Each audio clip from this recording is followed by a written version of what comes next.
Hello, everyone, and welcome to the Covenant Cast. I'm Zach. I'm Steven. And I'm Jonathan. What did we call? Today, we're talking about why theme matters.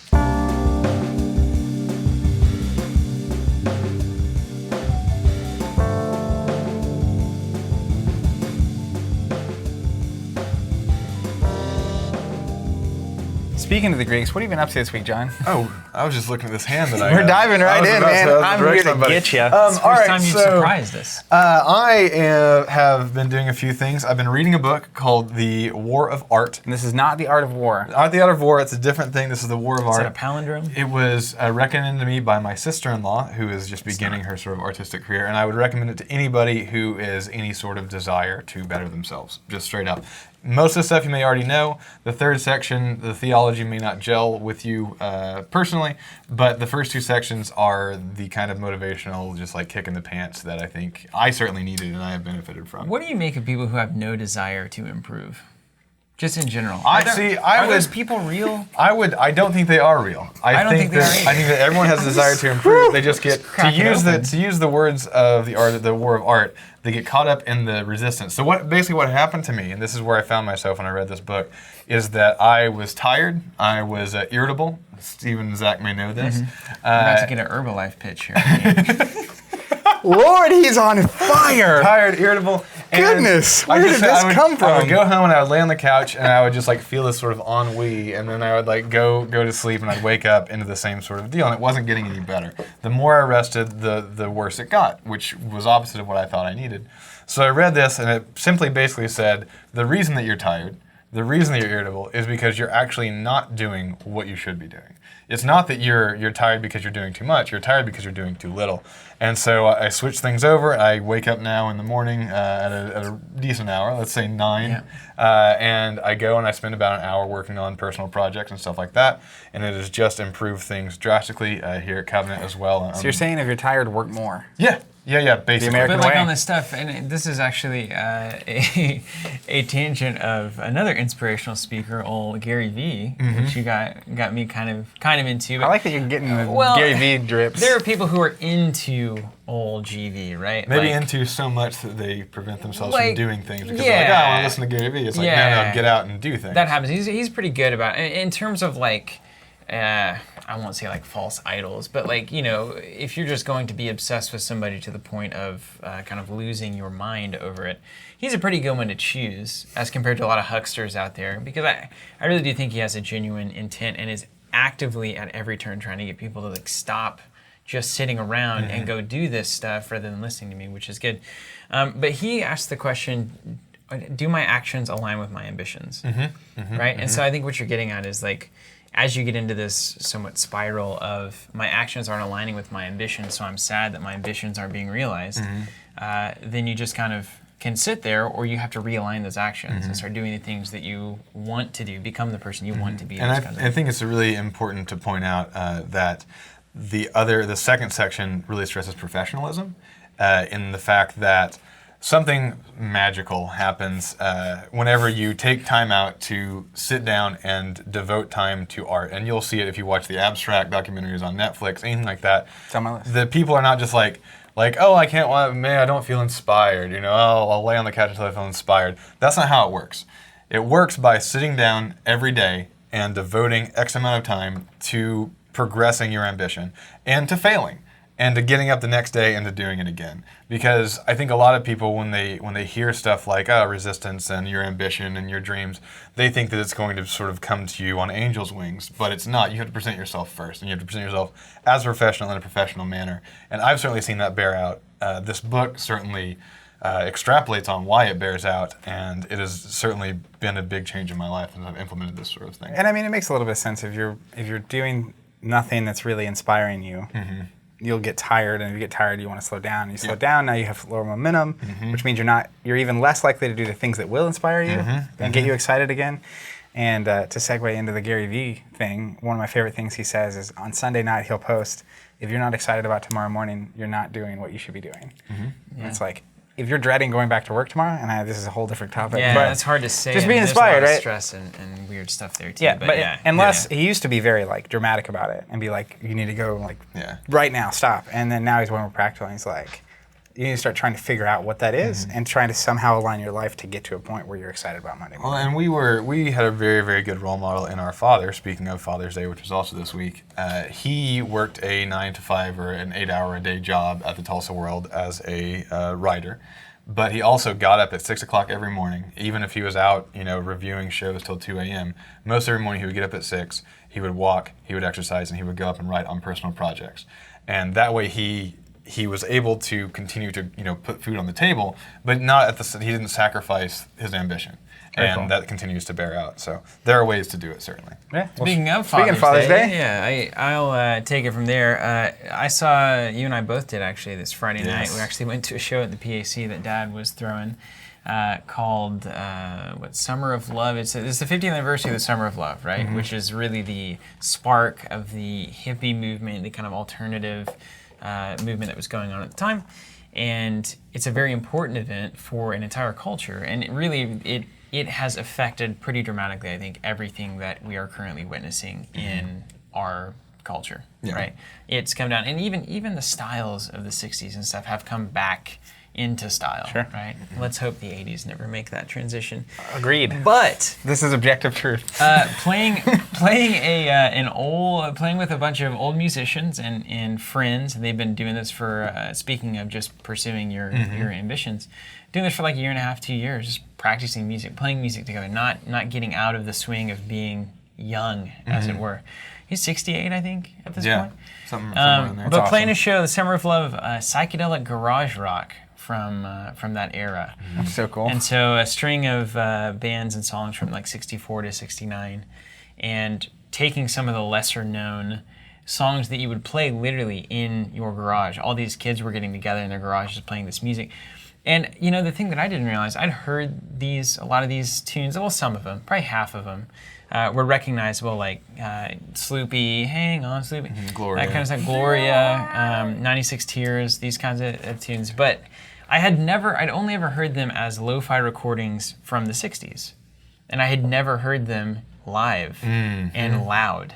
And that music is absolutely incredible. When it's I understood it for the first time, like I never have, what they must have experienced in that time frame. Because I've been doing electronic music for a long time, so I'm not scared or alarmed by loud sounds and frequencies. That's been a common part of my life. But to be a child, a kid, that's your first exposure to something that is so powerful that you've never heard before. You've only ever heard like maybe a vinyl record, and all of a sudden here you are in a garage just getting pelted by essentially psychedelic riffs. Especially when the other option is like Lawrence Welk. Yeah, right? that what a break. And so you can totally see where all of this happened. And that was a phenomenal show. I was very, very proud of him. Job. Yeah, it was awesome. Really good. And then fast forward a couple of days, and I'm at the house watching Mystery Science Theater 3000 with him. So it's pretty much, you get the full spectrum. You There's can kind of see Father's Day where Jonathan weekend. and I popped out. Yeah, That's awesome. so we were doing that, and that was great. And then I got to mention, I played a game of Netrunner yesterday, and I just want to get it on the table. Clear the air here. This is the clear the air. This is where the fire's coming from. It's still in trouble. I mean, and rotation is not going to fix this, because there becomes a point with a game like Netrunner where there are so many decisions to make that none of them are meaningful anymore. And I recognize that point. Tim was playing the Sam's deck from Texas, won a couple of regionals. Let me see if this sounds familiar. Play a metric load of remotes. Like that essentially seems to be the strategy in the deck. And for a player who has been not keeping up with the game for a while, I'm now in a position where I have to read every single one of these dumb remote servers that's out here. There's 20 cards sitting out to the side of the board, all of them doing different things. When this triggers, then that triggers this on this, and that triggers this on this. So you gotta do this. It was completely overwhelming and unfun. And I think that the sad part of it is that there seems to be such a solution available somewhere for this. Limited to 5 remotes. He said that Spags had presented that as a potential solution. But the way start taxing past that. I mean, the way that it stands right now, it just doesn't work. As a game, it just doesn't work. And I compared it to, it's the difference between a history test and a math test. Right? Back when I was playing Netrunner in what I would consider my prime in Netrunner, I don't know if it was Netrunner's prime, but it is probably an objective reality where that is true. And it might be this one. It may well be. But I had a skill set of understanding the concept of Netrunner. The mechanics of it. The mechanics of it, the risks, and even if I didn't know, even if I had no familiarity with the face-down remote, what that might be, which I ran into quite a bit, even in a Swiss tournament, I knew that there was a reasonable amount of risk in checking it and a reasonable amount of risk in not checking it. And so I felt like that was more of like a math test. I had all these options and I knew the mechanics and how to work through these problems. And if I did it correctly, then I would come out the winner most of the time. But now it feels very much like a history test. Have you memorized that you're supposed to kill these 3 assets in this order? Yeah. Have you memorized that this ID is going to play these 5 cards, and so if you don't play this card before they play these 3 cards, then you will lose the game? Like, I'm not interested in memorizing the various play strategies for 5 different decks.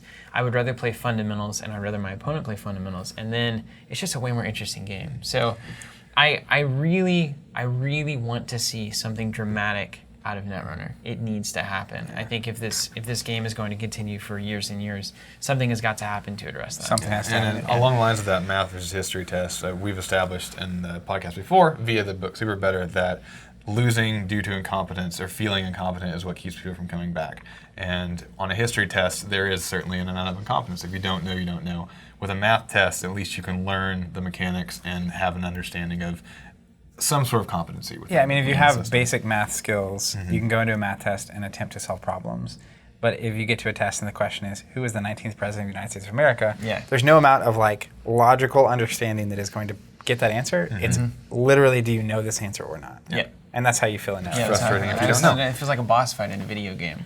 It's like, oh, you didn't memorize the sequence, so you lose 20 times in a row, and then you memorize it, and then you win. And it's like, I'm not interested in that when it comes to Netrunner, right? I don't need to just get pelted over and over and learn a thing, and then, okay, now I can beat it moving on. Hopefully a new deck doesn't pop up that you didn't have to learn. It's like, fundies, man. Well, for me, I going back to Father's Day real quick. That's the main thing I did this weekend. Super relaxed. I, in fact, did not play Destiny this weekend. Good. Which is That's a good break for a nice you. little break. Yeah. Actually played a few. Whoa. Just throw the pen anywhere. Played a few classic family games. So Crokinole. Ooh. I forget. It's some dice game that Tim has where you roll dice down a thing and. Mousetrap? No, it's like, that's funny. Funnily enough, mentioning Tim and Mousetrap, that was a game he wanted so bad as a kid and finally got, and we played it once. Steven and I, we had Mousetrap. We never, I don't think, played a full game. But we put the Mousetrap together a lot. A lot. Yeah. We just triggered it all the time. And this is actually pretty relevant to the topic. Both Crokinole and its lack of theme, which we're talking about why theme matters. But Mousetrap really did a great job of selling itself as mouse contraption game. Yeah, everyone wanted it. I can see it in my head. I can't remember the words of Yeah, the song, but I the know. Operation song is in my head instead of the Mousetrap song, but I know it's in there somewhere. Yeah, imagine Operation without a theme, right? Yeah. What is it? This block, this block. Yeah, so let's just dive in real quick. Or not real quick, for the rest of the show. Not real quick at all. Have a sustained dive. So, you look at a game like Crokinole, or Dominos, or chess. I'll leave chess off. Dominos. Yeah, it's kind of the lightest we'll leave theme chess possible. off. And there's really no apparent theme happening. You can maybe make one up, and you can envision one. I'm sure you have as a But kid there done isn't. that. There just isn't. There really just isn't. And then on the other hand, you have something like Destiny, which is a Star Wars game, or Arkham Horror LCG, which is you're a detective in this universe of these things. So what are the parameters of theme? What is a theme in a tabletop game? That's the one question we have to answer. Okay, so let's talk about theme. Theme to me is context. It is giving a meaning or purpose behind the decisions that you're making in a grander imaginative framework, right? So, like we were talking about with operation. So I can either say I'm operating on a patient, and in order to not kill that patient, I have to be careful with my pliers, And that actually makes it feel meaningful, and it's like I understand what's at stake Adds here. the stakes instead. I just don't want to get buzzed. Yeah, the other way to play that game would be to say, hey, do you want to have a series of uniquely shaped openings in a board, and then if you can extract things from those openings, you will not be punished and will succeed at the game.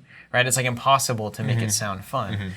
So there's certainly an element of theme that is all about basically framework. It's giving it a context in which it can start to breathe and express itself imaginatively. So when you're playing it, you know what you're doing, and you have a little bit more buy-in than you would if it was just blocks and I circles. think the first thing a lot of people ask is, what's my motivation for doing this? And if you have a story or if you have a theme within the game, a lot of times that answer becomes very quick and very easy, and so it becomes way more accessible to people.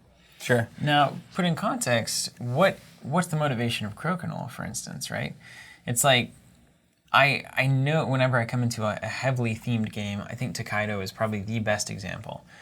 Because Takedo is a game that I have felt the theme literally affect my decisions, which is interesting. That doesn't usually happen. But whenever I come into a game of Takedo, like the first time you played it with me, you said, all right, so here's the deal. You're going to try to take the best vacation possible. The moment that is said, I am in a different space than I am with Crokinole, where it's the point of this is to get this thing at that place, like to shoot this thing in the correct opening. And that's similar to, it could be basketball or anything else. Make this in that hoop, or put that soccer ball or football in that goal. And even in sports, like in those examples, and Crokinole, the goal is to score more points than the other person. In Takedo, you sit down, it's like, well, the point of this game is the way you win, right? Yeah. Who enjoys this vacation the most? Yeah. And then by the time you get to the end of the game, it's not just, you have a score and tracking how did my character enjoy the vacation, but pretty quickly you're trying to enjoy it the most. Like it gets you in that mindset. And so you're making choices not based on like, what's going to score me the most points, because that is what dictates if I'm having the best vacation. But it's like, my guy likes collecting things. And it's like, well, of course we stop at the souvenir shop, right, along the road. Souvenir shop. So the theme of Takedo makes it a more enjoyable experience. However, that does not take away that Crokinole, basketball, anything is an enjoyable These are experience. different, right? Because they involve physical dexterity. That's the main thing that you're doing in these games, is you are using your perception and But like coordination. you look at like Dominoes, We can pull it back to That's Dominos the and most poker. important. Yes. These are the most important examples. because Dominoes has seemingly no theme, No, but can be definitely very, but can be very enjoyable. And I think the thing for me about theme that I want to point at this point is Point squared. is the fact that theme isn't just the universe something is set in. So if you look at Star Wars Destiny, it's like the theme is Star Wars, but the theme is also my characters are fighting your characters. Yeah, I would say intimate, zoomed in battles, right? That's an element of the theme. That's a theme. Versus X-Wing, That helps you set your expectations, too. which is Star Wars, but the theme is my pilots and their ships are fighting your pilots and your Yeah. ships. Yeah. And so that there's more to theme than just the universe that it's in. So once you know that, you start asking questions like, well, is it more enjoyable to play a game with a theme? Is Dominoes And somehow why inferior? specifically? Yeah. Well, and I'd also ask the question: are there limitations? Do games reach a certain limit without a theme? Is there only so far you can go? Because the more I think about this, the more I sort of feel that theme is a guide through complexity. Because by putting a certain skin onto a game, it allows us to make logical assumptions. And if the rules fit those assumptions, then we can kind of cruise through the rules in a much more easy way. You look at poker, you look at dominoes, these are very simplistic mechanical game. Blockus the same way, another simplistic mechanical game. So I do wonder if how far can you push a themeless game on the complexity scale? Well, I think obviously it makes a lot of sense there because the moment I'm thinking most recently about Guild Ball, and it's effectively fantasy soccer or football. Football. So you sit down and you have your characters, and some of them have, maybe they have an axe or a knife, or they're orcs or whatever. But ultimately, the underlying game of the game is soccer. Right. So I know the point of this game is for me to get the soccer ball into your goal, and my players are going to pass it back and forth and kick it, and they're going to move, and position of players is going to be important on the board. And so there's definitely like a built-in, anytime you have a theme, there's a built-in understanding, even talking about X-Wing, where it's like, well, my ships are going to be trying to shoot your ships, and they're flying around trying to dodge each other. So it inherently gives you a context for the game to happen, which you said theme was context. Yeah, and I'd like to set up this dichotomy here between theme and mechanics, because I do think that it fits into the narrative that we're trying to create here about how far a game might be able to go without theme. Is that theme equates to me to emotion and feeling. So even if we were to divide the human experience into the emotional experience and the logical experience, which you could potentially do. So for the sake of the comparison, let's do it. A lot of science on that. Pathos and logos, etc. Did you get that? What are the sections of the brain? I was just reading about this. So theme is where you trigger emotion and feeling. And then mechanics is where you trigger logic and basically thinking, right? So that kind of thinking. And when I'm playing Dominos, for instance, any game I think has some emotion potential built into it because another person is involved, generally. So Solitaire may be the best example of all, because there is there's really it's hard for me to imagine a lot of emotion being built into a game of Solitaire. It doesn't exactly evoke feelings of any sort. You might get to a point where you need one card and there's two to draw, and if you get it right, then you'll win. So there's always going to be emotion revolving around success of the game or not, but that's not really what I'm talking about. What I'm talking about is the difference between a game like Dominos and Takedo, how I can actually feel like I'm on vacation when I play Takedo. When I'm playing a game of Dominos, I don't feel anything except for my current experience and playing Dominos. Right? There is no, it's not evoking any kind of exploration or journey into something that is not right in front of me.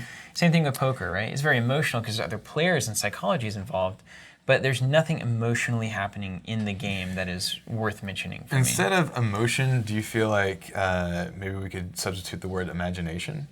Yeah, because it's you're not stimulating. You're stimulating there are emotional times in poker, but you're not stimulating the imagination in the same way that Takedo or really anything with a theme is. That's probably fair. Well, I think it's emotion is one. There's a lot of words for it. I think it's also just feeling, where there's a difference between like logically realizing that something is bad and feeling like something's bad, or logically realizing that this big monster is scary and feeling scared. Yeah. Like seeing the numbers and saying, oh, they might end my game right now if they do a certain thing versus a big scary monster kind of thing, right? It's sort of like... and imagination is always that, isn't it? And imagination is involved. No, yeah, certainly. Because you have to connect or disconnect there. But I think about something like X-Wing, and I know there are times when I'm playing X-Wing where like the game will end, and I will like stand up and straighten my back, and I'm just like, I feel like I just experienced that. Yeah. It's not just ships flying around. That's why I think I don't really get too much out of like playing these games digitally, because I don't feel like I'm experiencing something. Okay. Logically, I'm passing the same problems, but like the more interesting part of X-Wing to me is not the math behind the dice. That's happening, but it's way more like, oh man, you have the early game of X-Wing where Soontir has 1 health left and he survives. Right. You kill 5 ships and it's like, you feel something. You feel like you just took part in that. Yeah, imagination is captivating. It's very interesting to me that I think it's been well proven that the humans react emotionally first and logically second.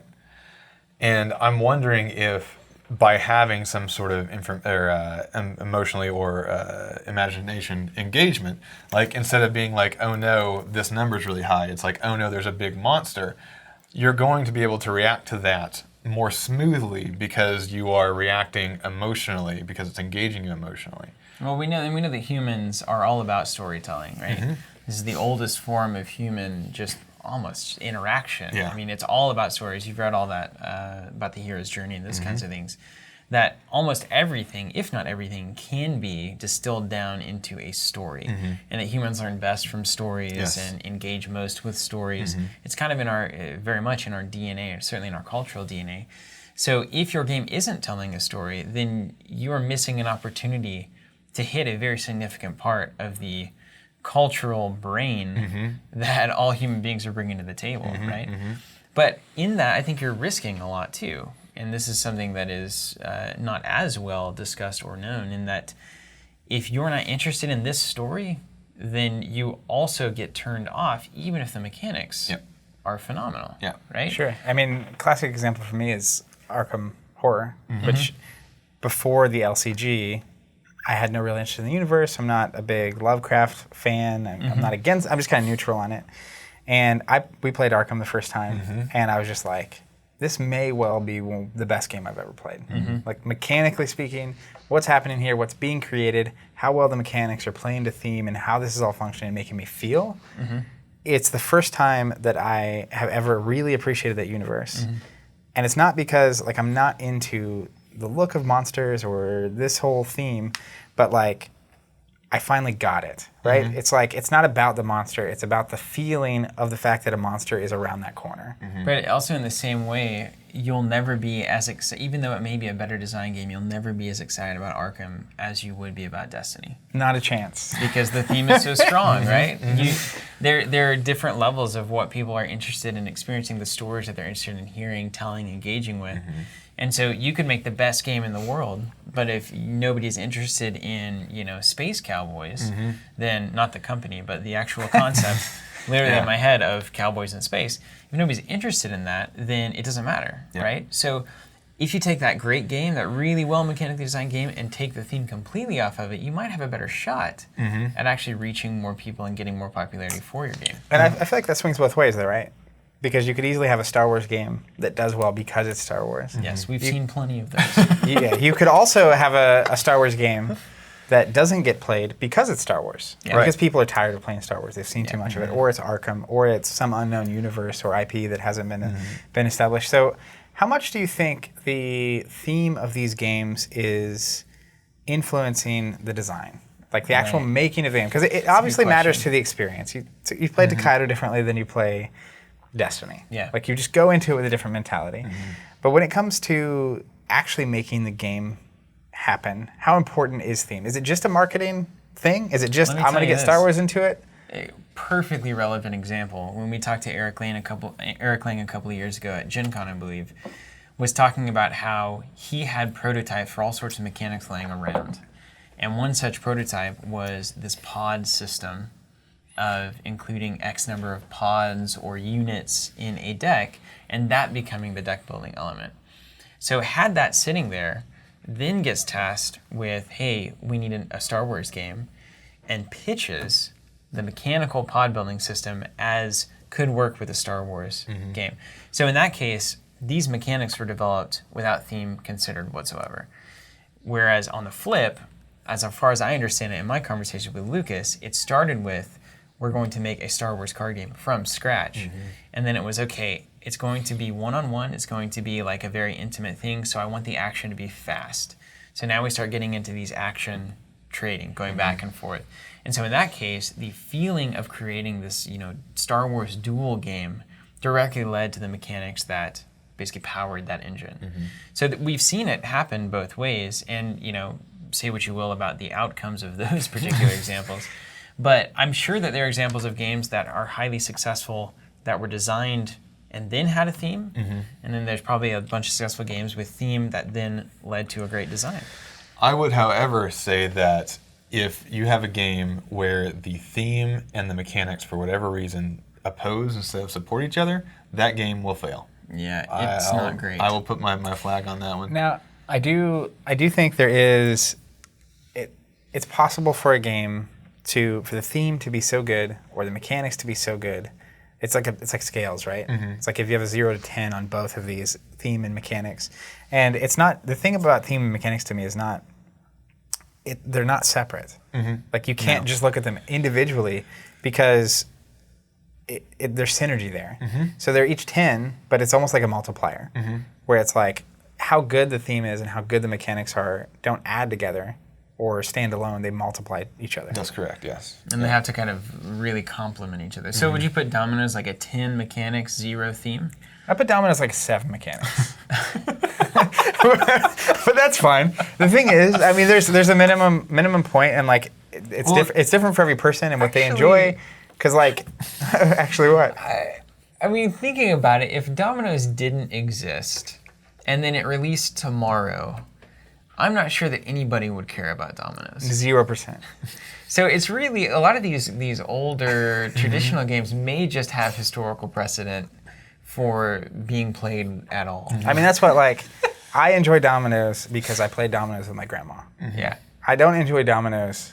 Like the three of us are never going to play Domino's. I don't know. I really I really like Domino's Steven's, too. In-laws brought love Domino's into my Mexican world. Train Mexican and Train. various. And I love it. I absolutely love it. So, Okay, but wait, and then there's games like Blockus, which came out Do very you know successful. why you love it?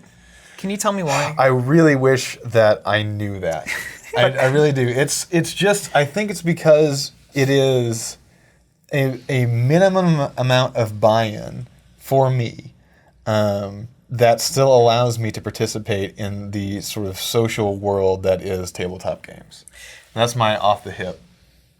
I think that obviously there's all sorts of different categories of games. And when you're looking at something like Domino's, in the same thing you have, gosh, what's the name of this game? Swords and Strongholds. Swords and Strongholds. But you also, game. you have, and it obviously has a touch more theme than Domino's, right? But ultimately, that could be Doesn't squares. have to be mice. And Right. it doesn't have to be mice. And I would Even enjoy the that. Cards reference mice. I would, But it's it little, feels good. they're little things. It You feels feel like little mice things. when you're playing. Anyways, the point of that is that Domino's is the classic, like, I don't want to say folk game, but it's that like simple game. It can be in front of you. It's enough to keep your mind engaged, but not so much that you can't be social. And so I get it. You're sitting on the porch, you're playing Domino's, drinking some coffee, and like Right. that can be a great time. It is. Yeah. But it has a solid enough, regardless of what the score is on a scale of 1 to 10, it has a solid enough mechanic base. And let's say theme, they both start at 1. So it's like 7 times 1 is a 7, and it's like games that are 5 or above I'm willing to play. Yeah. I don't know what these are all very. I mean, certainly, and theme also, we probably shouldn't. Does theme always add a layer of complexity to something? I don't know that it necessarily has to, because I think about Love Letter, for instance. There's a theme there that doesn't matter to me at all. It doesn't matter. However, I But- think it's a great case study because the various themes, the retheming of Love Letter, have led to various mechanical changes within the game itself. Yeah. Sure. Well, that's what, I played like Batman Love Letter. And instead of feeling like you're like trying to court the princess, it's Batman. So you're trying to hunt down the Joker. And there is definitely, I think this is actually a really good example for this feeling we're talking about. It's like, it does feel different. It's almost exactly the same. I think whatever the Baron is in Love Letter is different in Yeah, Batman. I think there's one. Yeah. There's Maybe like the one or lower two one wins differences. or the Well, higher there's one? Lord of the Rings when it has the ring cards yeah. and stuff. So there's some differences, but the theme there is constructing the environment of the game and the context. Where like Takedo, you put you on vacation. Destiny puts you on the ground floor of these two characters fighting, and so there is definitely a feeling created by theme that is hard to escape.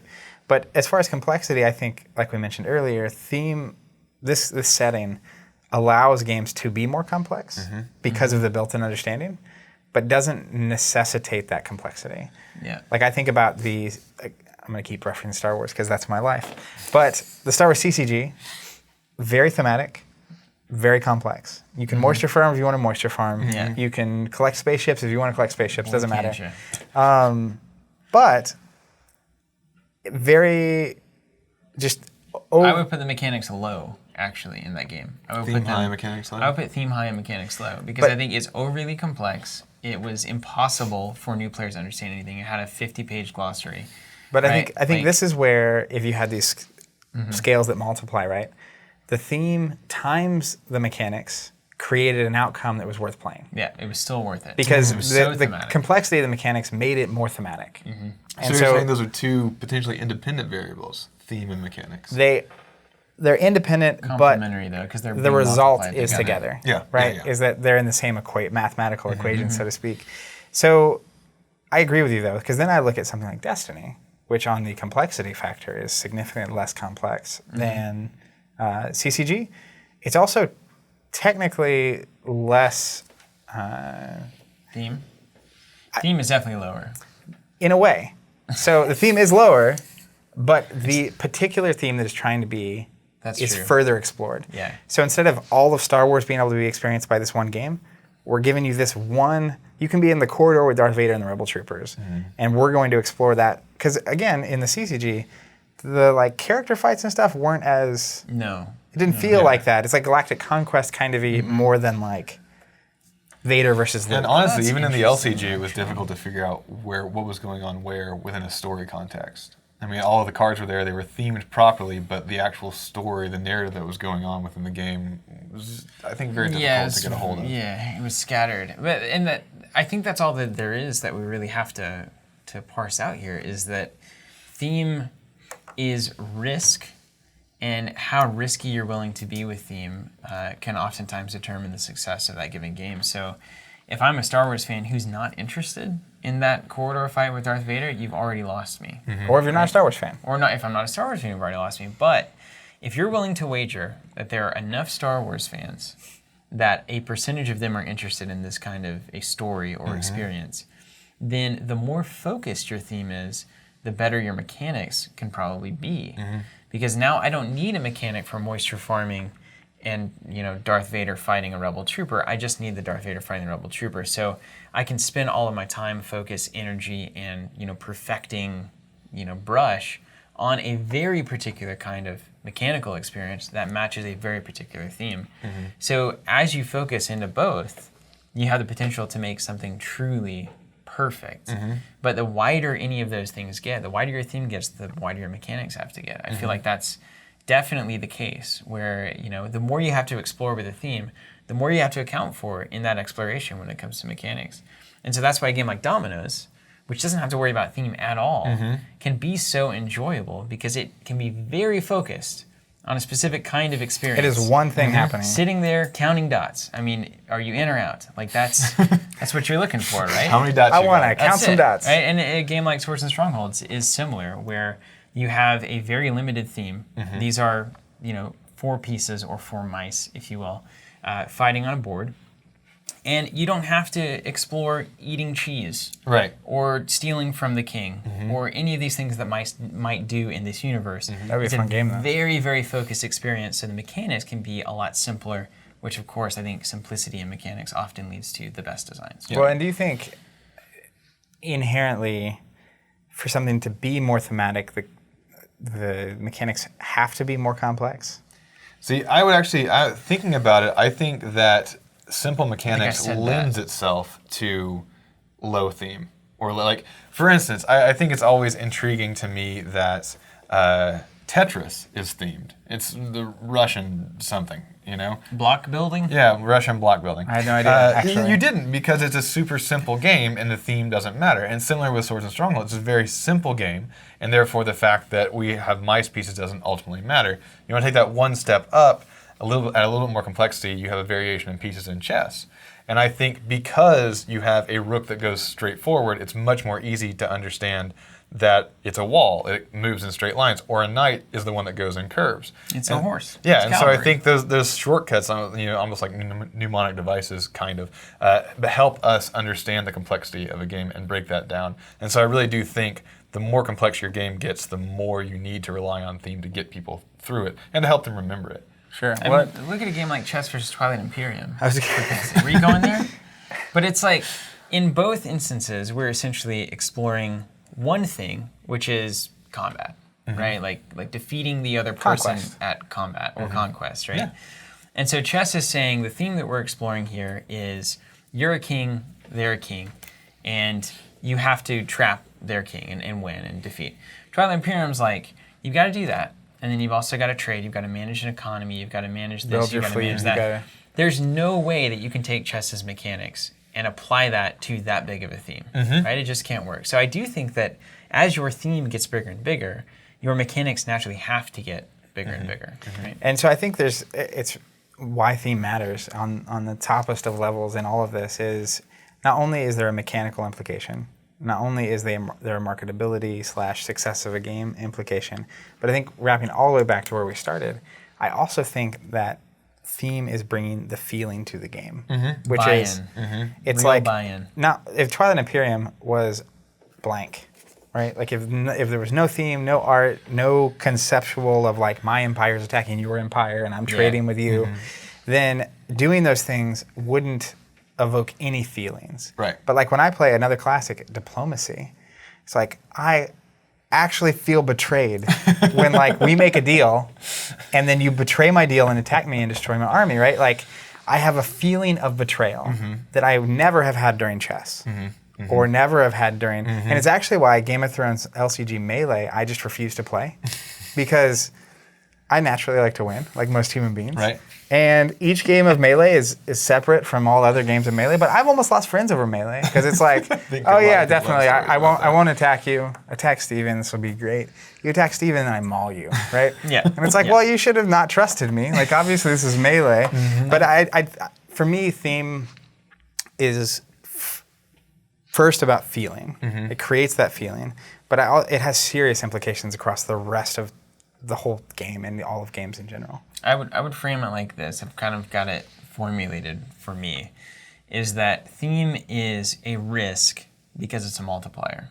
Okay? I don't think that the multiplier, you can't multiply by 0 and get nothing in terms of games. So I think it has to be a 1 or greater. So if you don't risk the multiplier, and I almost want to say that it can definitely, because we're using it as a multiplier, it is always adding something, except unless it's 1. But I think a game with like a 2 theme and a 6 mechanics is actually worse than a game with no theme and 6 mechanics. Well, I think if you look at them as multipliers, if you have mechanics, right, and the number on mechanic is going to vary by the player. What kind of game, you might be competitive, he might not be, and all of a sudden it's different multipliers for the same game. But I think the multiplier for either of them can be point something. Yeah, there you go. I'm willing to So do that. for me, the moment you theme a game, My Little Pony, my multiplier actually goes to 0. Yeah. Like straight up, might be the greatest mechanically designed game of all time. But the multiplier for me as a potential player and participant in this game went from something to nothing. Yeah. But if you don't theme it, Dominos, my multipier's a 1. Like Yeah. I'm neutral fair. until I play, and Yeah. if I like the mechanics, I'll keep playing. And that's fair. And so what I want to set up is that there's essentially as theme gets bigger, as theme gets more exhaustive and more elaborate, mechanics have to find the simplest way to achieve that theme, right? And so if your mechanics have found the simplest, most streamlined way to still achieve this big theme, then it has the potential to be a much bigger and more successful game. But if you take a smaller theme and a more focused theme, then your mechanics can naturally be simpler, and the burden of mechanical design is less on a lower themed game. I think about Arena X, for instance, versus Warhammer 40K, right? Arena X has to try to get across the theme of gladiator combat in a pit. And so it doesn't really need to do a whole lot with the mechanics to do that. And so I think they've found a very good, simple yet rewarding system to bring that to the table. But now, if we were to take Arena Rex and expand it out to Roman armies versus Greek armies. Or even ranged. Range stuff, right? Any number of things. And now we've got dragons on the table and whatnot. Now we have to make so many more rules, which doesn't necessarily mean that it's worse. But it means that as we add any amount of complexity to a system, you have the potential to have waste or inefficiency. And so as the theme gets bigger and the mechanics have to get bigger, it could potentially stay as streamlined as an Arena Rex experience or even a Dominos experience, but it's just way riskier because it's just harder. It just continues to get harder and harder and harder. Well, and I think if you imagine anyone that might play a game on a curve, like a bell curve of complexity, where it's like some people, like my mom, only wants to play the simplest games. Needs to be 10 minutes long, 15 minutes long, doesn't need to be mentally like insane. But I also know people that want Twilight Imperium. And the only thing they want is Twilight Imperium, which is this dense or like 40K big rule books. And so, just realizing that when you're theming a game, it's like you're going to hit somewhere in the curve. The second you apply a theme, you have left a number of people out. Yep. And included a number of people that would otherwise not have been interested. And also, not having a theme could make people not involved as well. Like, again, if you look at any popular game, and it's like, well, ask if it wasn't Arkham themed or it wasn't Star Wars themed, how many less players would there be? Yeah. Which Or potentially how many more? I do Always gotta ask that. wonder, as a case study, if we looked at It is a Puerto multiplayer. Rico, which is a fairly complex game. Oh, I thought you were talking about the potential for 51st state of the United States. Oh no. Yeah, let's go that direction. I was like, why are we looking at Puerto Speaking Rico? of actions and ambition. But Puerto Rico is a fairly complex game, but because of the way that the mechanics are used, because I keep trying to, it's as unthemed as you can get, and yet I don't think it would survive without a theme. I think it would collapse under its own weight. It's pretty close. I mean, it does feel like it's the tiniest multiplier possible, but it's kind of... It's like a 1.5 of theme. Yeah, but if you took that away, I think it would not be successful. So I think that mechanics, especially complexity of mechanics and theme, have some sort of relationship. And I think mathematically, that theme maybe is the most important role after all of this is purpose, motivation. Yes. Because when you said it with Puerto Rico, that really triggered it for me. It's like, it's one thing to say that putting this unit over here yields you 3 of this thing, and it's another thing to say selling these goods at the market gets you $3. It's a totally different feeling, right? It feels, and so it flows better. It taps into the universal human understanding Yes. of why you would do anything, right? I mean, everything that you're doing on a day-to-day basis, I hope, is going to have some sort of motivation laying down in there somewhere. And so the game is basically saying, I'm giving you a motivation and I'm giving you a point of reference to appreciate what these mechanics are actually doing. I think that's really solid. I think that's important. And I I mean, think it's very important. Just knowing myself, thinking about any number of Star Wars games that I've played, it's like, mechanically they can be whatever, but if it can make me feel like this moment happened, like I got to witness Vader kill this person, or Vader died to this person, or Luke survived this thing, or this random pilot survived this thing. Yeah. I'm more into that than I am My Little Pony. Just out the gate. So it's a different feeling. And like the same mechanics, Destiny could be on so many different universes. It could be Street Fighter. It could be Mortal Kombat. Well, look at Attack Wing and Dragon Wing. That's a and fantastic X-Wing, example. right? Jonathan, you've been looking It is at it's a heck of a case study. It's so for anyone that doesn't know, FFG developed an updated version of Wings of War. And applied it to this maneuver system, and it was made for small little craft to dogfight each other through a battlefield. Then X-Wing, and then WizKids licensed the system from them and made Star Trek Attack Wing, which was, I believe, moderately successful for a lot of reasons. But for the sake of this podcast, I would say one of the reasons is because you have ships like the Enterprise doing K-turns. And at some point, like thematically, that just doesn't gel. So then they took it and they applied it to Dungeons and Dragons. And one of the things they did with that was different in Star Trek was all of the ships come naked, so to speak, and you put a captain can go on each ship, which is very cool, mechanically different based on the theme. And that's we're getting into like how theme influences and can influence design, and how it should influence design. So now you have a captain on there. With Attack Wing, what you can do is you start off, or D&D Attack Wing, you start off with dragons. The dragons can land. You have both air and ground combat. And so that's really cool. Plus you have magical spells, some that shoot out, some that have to recharge over a series of turns, which is, again, different than the original X-Wing, and really I think was only discovered because of theme. So as you see these games evolve through design, and I really think it does warrant deeper study to see the evolution of this and the change as these different themes are applied to this one mechanical system.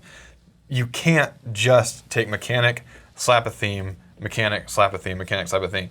Every time this set of mechanics is used for something, it is changed slightly to make that theme shine through, because otherwise it would connect to the theme better, synergize better. And when the theme is done well, like the dogfighting of Star Wars X-Wing, or even I would argue, and I have very, very little experience with either of the WizKids games.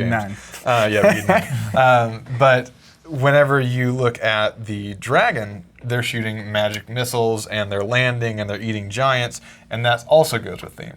But the one in the middle, the little Star Trek Attack Wing, you've got Picard on the Enterprise flying it like it's a dogfighter, but with the firepower of a battleship. And that doesn't seem to work for most people. Yeah, it just broke. You couldn't just do a hot swap there and make it okay. And I think, thinking about it, I haven't really thought about that at all. So I think personally, it's like, obviously I'm more into Star Wars. Yeah. So X-Wing was appealing. Not into Star Trek, unappealing. More into dragons, albeit. I can see you getting a little more excited about the dragon am a little more concept because excited about that's your dragons, history. Yeah. But realizing since 5 years ago, I have experienced Star Trek. And the idea of a Star Trek dogfighting game is just inherently wrong. Yeah. Yeah. Like it's inherently against what that universe is themed. That game is should be about exploration and the new And like frontier. political right? like negotiations with and the captains. That's another downfall of theme is that it brings with it expectations. So now this has to feel like I expect it to feel, or I don't like it. That's right. Because I would say if your emotions, going back to your original dichotomy, if your emotions are telling you should be doing X and the mechanics say you have to do Y instead, like that sort of disconnect is something that makes people just hang it right up. And I think that's what happens to a good majority of games, actually. Because that starts to breed that sort of incompetence thing that I continue to bring up, that people feel incompetent because they think, well, I should be able to do this. Someone that knows the game says, well, no, you can't do this. And someone that knows the theme says, well, yeah, it's Star Trek, right? I should be able to do it. Right? Yeah, I want to play a And it's Vulcan. like, well, why are we just attacking each other? Yeah, Like, and there's no episode where this was ever the case. Exactly. And so it's like, well, I don't feel like the decisions that I want to make naturally are allowed. And if that's the case, then why am I even giving my time to this, right? Why was it even themed in a way that would make me expect this? So why does theme matter, ultimately? A lot of reasons. I think it's maybe one of the most important aspects of tabletop games, period. It stems to design, it stems to the marketability of a game, it stems to the feeling a game evokes, which is a big reason that people are playing games in the first place. And so The complexity of a game, the sort of motivation or the intuition on what the rules should be, I think is a big part of it as well. And it also matters because it can either get people in or keep people out. When I think about a game, we mentioned Blockus, I think. I know a vast number of people who I could get to try that game as compared to a heavily themed game like Netrunner, right? Because if you go to your mom, for instance, and say, hey, look, we're just going to place these blocks in different places and try to create like a mosaic or try to get like Connect 4, which we're going to try to get 4 of these in a row, that doesn't turn anybody off. Right? I mean, very, very much nobody. But if we had Connect 4 with an extra 6 rules and all of the little pieces had art on it to represent certain things, it's like, not my thing. Immediately. Right? Like, not my, or if there was just ponies on them, like you're talking about the My Little Pony example. It's I'm out. I'm probably out. Really into that. So you do have to be very careful whenever you're approaching a game, and certainly don't take theme for granted as the final thing that you might slap on, or just, it kind of feels like this or that. Yeah. It seems like the best games, the ones that succeed the most, have an extreme obsession with setting a theme and then developing mechanics that obsessively pursue that theme and nail it every time. And that's really what it's about. I think Arkham Horror is a very good study on someone who did it right. And I would actually be really interested if people would leave comments of other games that they thought nailed that beautiful intersection between theme and mechanics. Should we just ask that as our question? Yes. All right, we'll do it at the end. All right, stay tuned for that. Let's move on to question time. Question time. First, of course, among the questions is answers to our previous questions, which I love, which we have Smiling Merle on Twitter Golly, what a great name. in response to our Star Wars Destiny drafting question from a few weeks back. He says, 2 of our players did your drafts, and when they came back, we did one at our store, and it was a hit. Gonna try Awakening and Spirit of Rebellion split soon. Cool. That's I'm good interested to to see hear. how that goes. That's really I think exciting, trying it with Awakenings is gonna be I fun. do think that format could get better too. We need to spend a little time like really perfecting that. Stay tuned. What about you? Want me to do I'm 15? gonna give you the All next right, one. David. David's a constant answerer and a very thoughtful guy. So thank you, David, for all of your engagement with all of our things. The question, episode 15, what is most important to you in a game? Basically the 5 things we wanted to rank. Here they are for David. Entertainment is number 1, okay? Unless games are my business, then hard for me to see how they aren't first about entertainment, all right? There could be some arguments against that. Definitely some arguments there. Relationships is 2nd. I either need to be gaming with friends or making friends. 3 is engagement. 3rd, because I'd rather play an abstract, ugly game with friends than the most thematic, engaging game without friends, is the assumption there. Of course, all 3 is the sweet spot. So right, so Very saying topical. basically, I will take a bad game with friends over a good game with no one else. I think, Yeah, a I lot of it's people would fair. agree with that. I would agree, yeah. Accomplishments. I would rank this higher if it was a time in my life where competitive gaming outside the local scene was possible. So maybe over 3 if accomplishment was a big deal in the sphere. And then meaning. David's agreeing with me. I can see this as a different category if this refers to deriving purpose from games.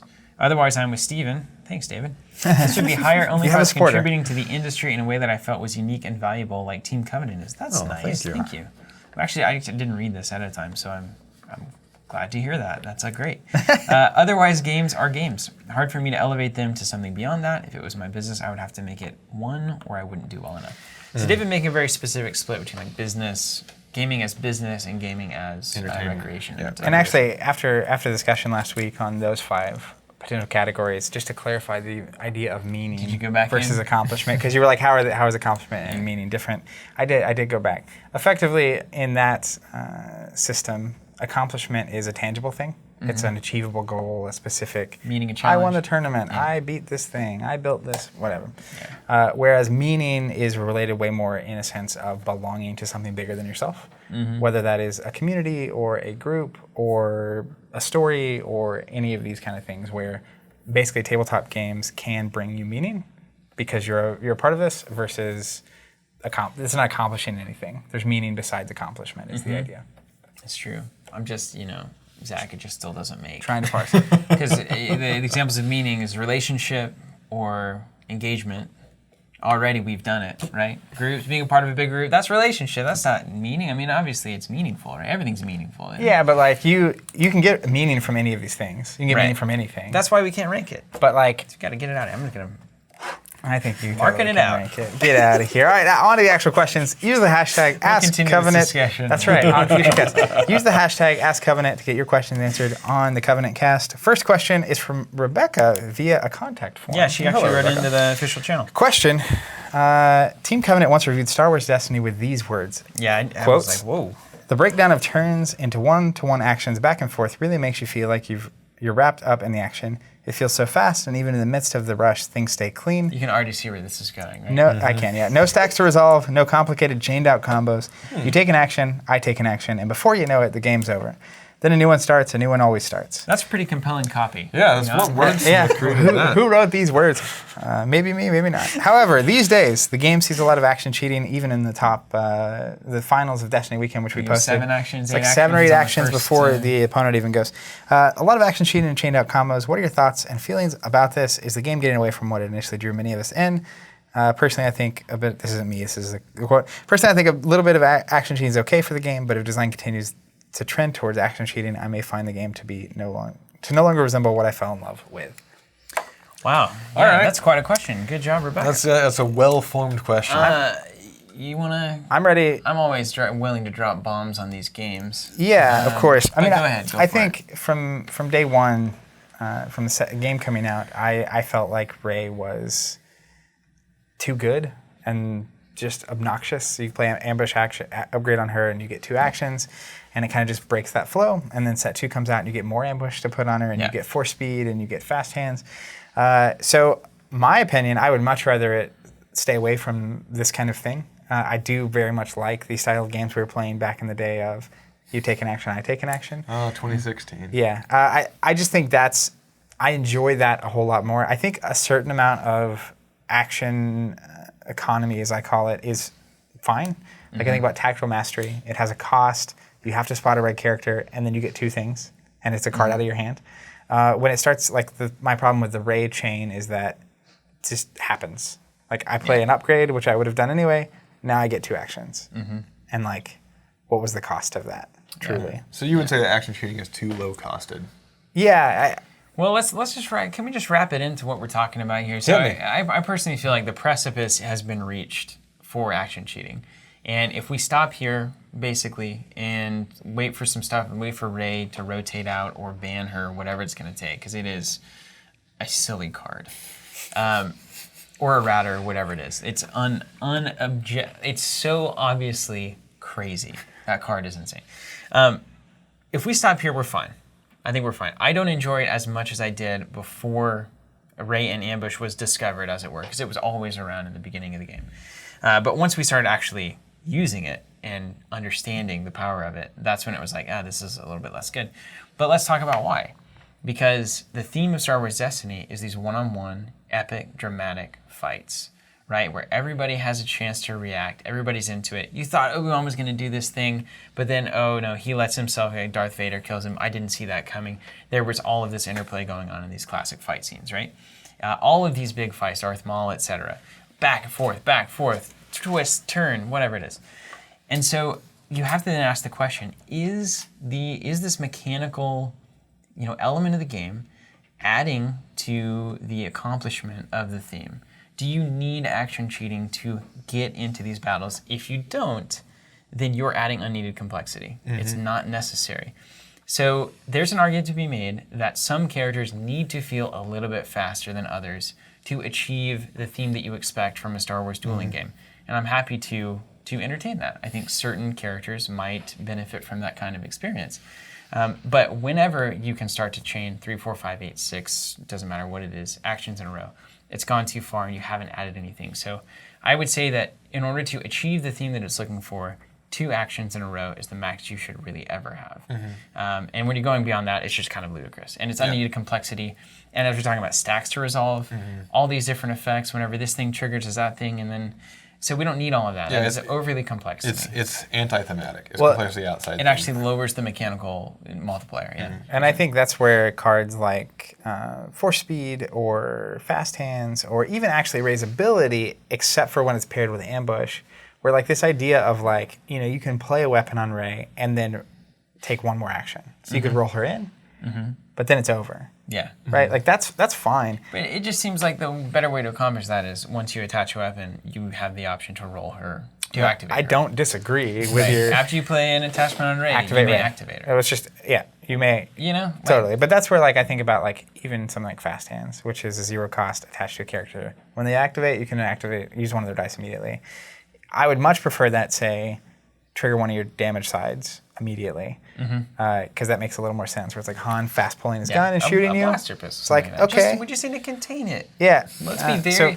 It's a dangerous mechanic, so let's be very careful with how we implement it. I totally agree. So in short, yes, I agree. You have to be careful with action cheating. If it gets too much, the game is not going to be the game. Yeah. And it's not even about, it's 0% to clarify, about is Rey or is action cheating winning every game? Is it too good? Is it winning tournaments? The question for me is it fun? Yeah, is it enjoyable? And it's like, is it on theme? Because if it's not, it's not. It's like, it just feels wrong. It's like, well, I watched you for 3 minutes of the fight. It's like, occasionally Vader killing 20 people in one room is fun to watch. But like, if that's every game you're playing, I don't want to. We don't need it. Think about every lightsaber fight. If it was just one guy beating up the other the whole time, that's why I won't comment on the prequels. We'll get out of there. All right, next question. Question number 2 from Raw Kyle on Facebook.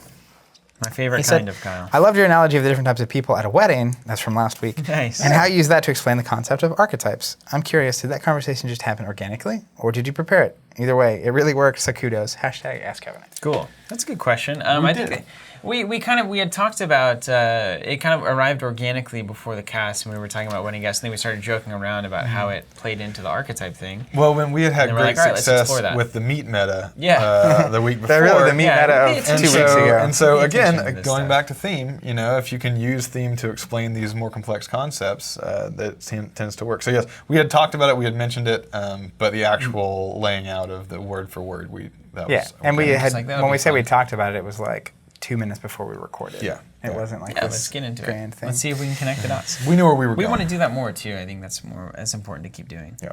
The theme of our dad is not exactly, I guess we could get there, but we weren't prepared. Maybe next time. We were not. All right, question number 3 from Alex Chase on YouTube. Who is the quote unquote, this is from him guy?